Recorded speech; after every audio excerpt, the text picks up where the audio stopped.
भाषा में हम विदेशी हो गए, भूषा में हम विदेशी हो गए, भोजन के स्तर पर भी हमारे देश में बहुत ज़्यादा विदेशीकरण हो गया। भोजन भी हमारी जलवायु और हमारी ज़रूरत के अनुसार विकसित हुआ है इस देश में। हमारे लाखों करोड़ों वर्ष के जीवन में भोजन का जो विकास हुआ है, ये सबसे बड़ा विकास है भारत में।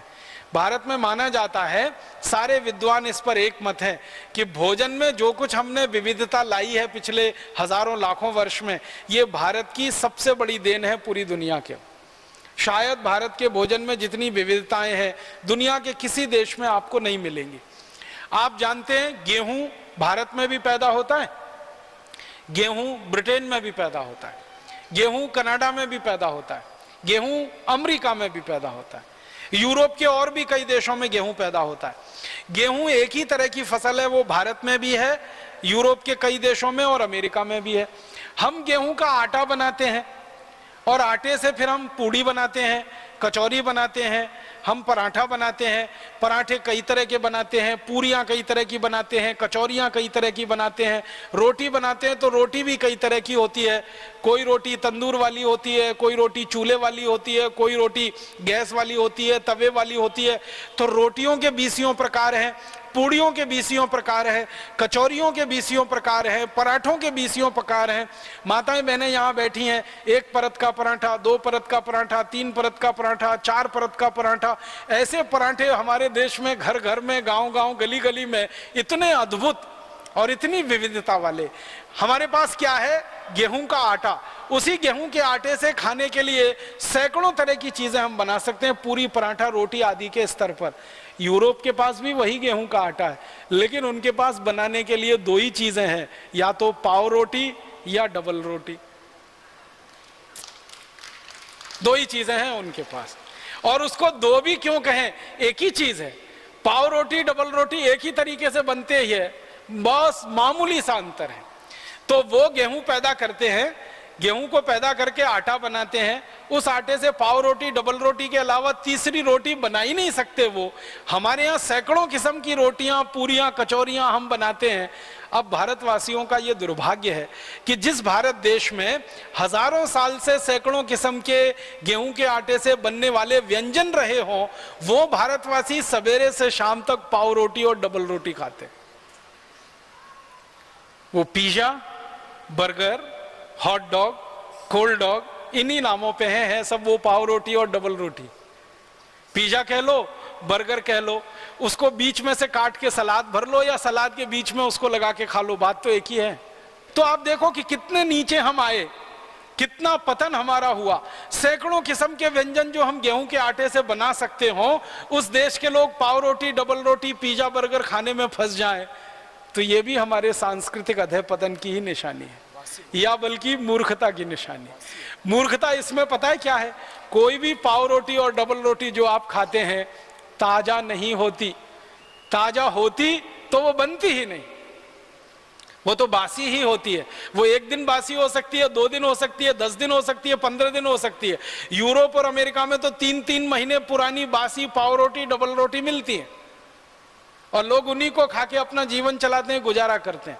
अब हमने उनकी नकल करके हमारे घरों में वो बासी डबल रोटी लाना और खाना शुरू कर दिया। गेहूं के आटे के बारे में विज्ञान ये कहता है कि इस आटे को गीला होने के 48वें मिनट के अंदर इसका रोटी बन जाना चाहिए और रोटी बनने के 48 मिनट के अंदर इसको खा लिया जाना चाहिए। लेकिन पाव रोटी और डबल रोटी का अगर कहानी सुनना और गिनना शुरू करेंगे तो वो तो 10-20 दिन पुराना होता है।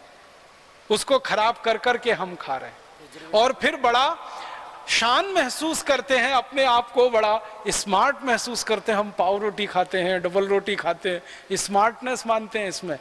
अब ये सुपर इडियोसिटी है या स्मार्टनेस है, इसको तय करने की अभी जरूरत है। पढ़े लिखे घरों में, खासकर अंग्रेजी वाले घरों में, इस तरह के भोजन का इतना तेजी से प्रवेश हुआ है कि भारत का विविधतापूर्ण व्यंजन अब उनके घरों से गायब हो गए हैं, बाहर हो गए। अगर आप ईमानदारी से एक काम करें, हम में से कोई भी ये काम करे, जिस दिन हमारा जन्म हुआ और जिस दिन हमारी मृत्यु हो, ये सारे दिन हम गिन लें, उतने दिन हम नए नए व्यंजन बना के भारत में खा सकते हैं। इतनी विविधता इस देश में हजारों साल से उपलब्ध रही है। अब उस भारत में गिने चुने 2-4 व्यंजन जो अंग्रेजियत वाले हैं वो हमारे घरों में घुस गए। व्यंजन घुस गए, डबल रोटी, पाव रोटी, उसके साथ बिस्किट आ गया।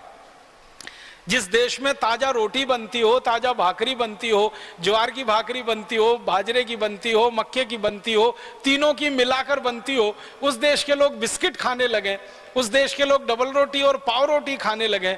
तो इससे ज्यादा शर्मनाक और कुछ हो नहीं सकता।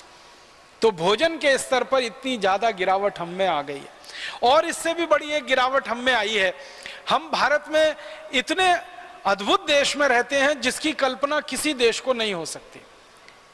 हम भारत में ऐसे स्थानों पर रहते हैं जहां हमको ताजा सब्जी सुबह और शाम दोनों समय उपलब्ध होती है। भारत के किसी भी राज्य में आप रहते हो, ताजा टमाटर, ताजा मटर, ताजा गाजर, ताजा मूली, ताजा पालक, ताजा मेथी, ताजा बैंगन, ये सारी सब्जियां ताजी की ताजी सुबह भी मिलती हैं, शाम को भी मिलती हैं। और आपके घर तक आकर कोई देके जाता है। आप जानते ना, कोई ठेले वाला आता है, कोई खोमचे वाला, रेहड़ी वाला आता है और आवाज देके, बहन जी सब्जी ले लो, माता जी सब्जी ले लो, घर के सामने आकर आपकी घंटी बजाकर, आपका दरवाजा खटखटाकर, बोलकर, चिल्लाकर आपको घर में ताजा सब्जी देकर जाता है। ये सपना अमेरिका में रहने वाला कोई आदमी सोच नहीं सकता, देख नहीं सकता। यूरोप में किसी को कल्पना नहीं हो सकती कि सवेरे ताजा सब्जी, शाम को ताजा सब्जी कोई घर के सामने आकर दरवाजा खटखटाकर बोलकर देके जाए। अमेरिका में तो ताजा सब्जी लानी कल्पना की बात है, क्योंकि सब्जियां सब 7 से 15 दिन पुरानी मिलती हैं। इससे ताजा सब्जी तो कहीं मिल ही नहीं सकती। कोई कोई डिपार्टमेंटल स्टोर्स में 1-1 महीने पुरानी मिलती। और सब्जी लानी हो तो 20-25 मील से लेकर 100, 150, 200 मील तक कार चला के जाना पड़ता है, तब थोड़ी सी सब्जी आप ला सकते हैं। यहां घर के सामने कोई आपको सब्जी देकर जाता है, और सब्जी ही नहीं देता, आपका हालचाल भी पूछ लेता है। माता जी कैसी हैं, बिटिया आपकी कैसी है, तबीयत ठीक है कि नहीं ठीक है। आप सब्जी लो या ना लो, वो आपके घर की कुशल क्षेम पूछेगा, आप उसके घर की कुशल क्षेम पूछेंगे। माने हमारा उससे आत्मीय संबंध हो जाता है। ऐसा आत्मीय संबंध किसी भी डिपार्टमेंटल स्टोर वाली संस्कृति में हो नहीं सकता। इसकी कोई कल्पना किसी को नहीं।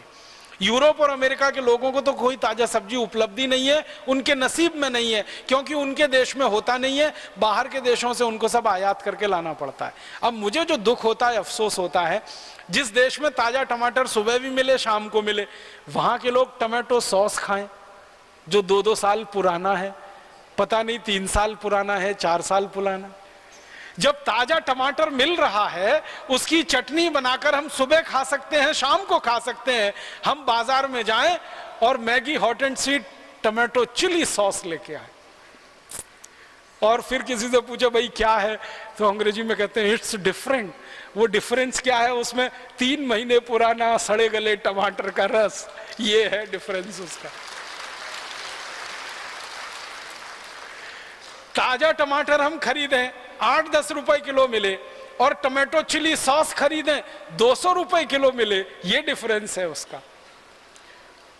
8-10 रुपए किलो के ताजे टमाटर की चटनी बना के खाएं, कितना स्वाद आए, और उसमें प्रिजर्वेटिव मिला के जो जहर है, कैंसर पैदा करने वाले 3-3 महीने, 6-6 महीने, साल भर पुराना टमाटो सॉस खाएं, ये डिफरेंस है।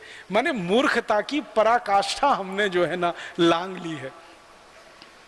इतना हमारे भोजन में परिवर्तन आया। ताजा टमाटर चटनी की बजाय टमाटो सॉस हमारे घर में आ गया। ताजा गेहूं के आटे की रोटी की जगह हमारे घर में महीनों महीनों पुरानी ब्रेड और डबल रोटी आ गई। पहले हमारे घरों में माताएं और बहनें रोज चक्की चलाती थी, रोज ताजा आटा निकलता था। सुबह का आटा शाम को इस्तेमाल नहीं होता था, शाम का अगले दिन सुबह इस्तेमाल नहीं होता था। इतना ताजा आटा खाने वाले लोग हम रहे हैं, इसलिए ये देश बीमारियों से मुक्त रहा है और दवाओं की ज़रूरत हमको ज़्यादा नहीं पड़ी है। जब से हमने आटा सड़ा गला खाना शुरू किया है, महीनों महीनों पुराना आटे की बनाई हुई चीज़ें खाना शुरू की हैं और महीनों महीनों पुराने टमाटर का सॉस खाना शुरू किया है, हमारी बीमारियां बढ़ी हैं और चिकित्सा का खर्चा बढ़ा है। घर का बजट तो बढ़ा ही है, बीमारियों का भी बजट बढ़ा है और खर्चा उसकी चिकित्सा का भी बढ़ता गया। इससे भी ज़्यादा महत्व की बात जो मैं कहना चाहता हूं वो ये कि हमारे घर की सब माताएं क्या ज्ञान रखती हैं कि हमारे यहाँ जो जल्दी खराब होने वाली चीजें हैं ना, उनको खास तरीके से तैयार करके रखा जाता है।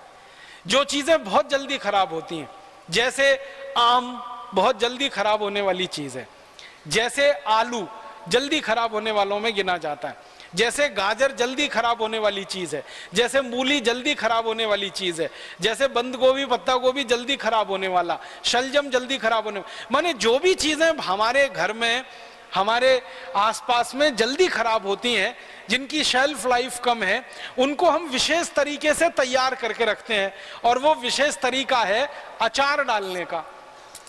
हमारे घरों में अचार डाले जाते हैं, आम के अचार डाले जाते हैं, नींबू के अचार डाले जाते हैं, आंवले के अचार डाले जाते हैं, सब तरह के अचार हमारे घरों में, गाजर का, मूली का, सब तरह के अचार डाले जाते हैं। ये अचार डालना एक तरह से खराब होने वाली वस्तु को लंबे समय की जिंदगी देने का एक तरीका है। मैंने कई माताओं के घरों में 20-20 साल पुराना आम का अचार देखा है। हम 20 साल तक आम को बचा के नहीं रख सकते, लेकिन उसी आम का अचार डालकर 20 साल तक उसको बचा के रख पाते हैं। टमाटर का देखा है, अदरक का मैंने अचार देखा है एक घर में 35 साल पुराना। तो हमारे यहाँ ये अचार डालने की एक बड़ी वैज्ञानिक पुरानी परंपरा माताओं बहनों के द्वारा विकसित हुई है। अब हमारे यहाँ उल्टा हो गया है कि जो घरों की माताएं बहनें ये अचार डाल के घरों के आयुर्वेदिक औषधियों के उपयोग से, मेथी का उपयोग किया, धनिया का उपयोग किया, जीरे का उपयोग किया, हींग का उपयोग किया, या और हमने आयुर्वेदिक औषधियों का उपयोग किया जो हमारे रसोई में है, और इनको अचारों में मिलाकर ऐसे रखा कि 20-25 साल तक वो सुरक्षित है, नींबू है, अदरक है, वगैरह वगैरह। अब हम इतने ज़्यादा पश्चिमी या विदेशी अंधानुकरण के शिकार हो गए हैं कि अचार डलना ही घरों में अब बंद हो गए हैं। बाजार से पड़ा पड़ाया अचार लाना हमने शुरू कर दिया है और उसको मेज पे और अपने खाने में परोसना शुरू कर दिया। शर्म आनी चाहिए, खरीदे हुए अचार को अगर हम थाली में परोस रहे हैं तो। हमारे सांस्कृतिक ज्ञान का कितनी गिरावट वाला ये एक उदाहरण है। जहां हजारों साल से ये परंपरा चलती रही, वहां अब कुछ घरों में ये हालत हो गई है, अचार डालना किसी को आता नहीं, उसकी रेसिपी किसी को मालूम नहीं, उसमें क्या किस अनुपात में मिलाया जाता है किसी को अंदाजा नहीं।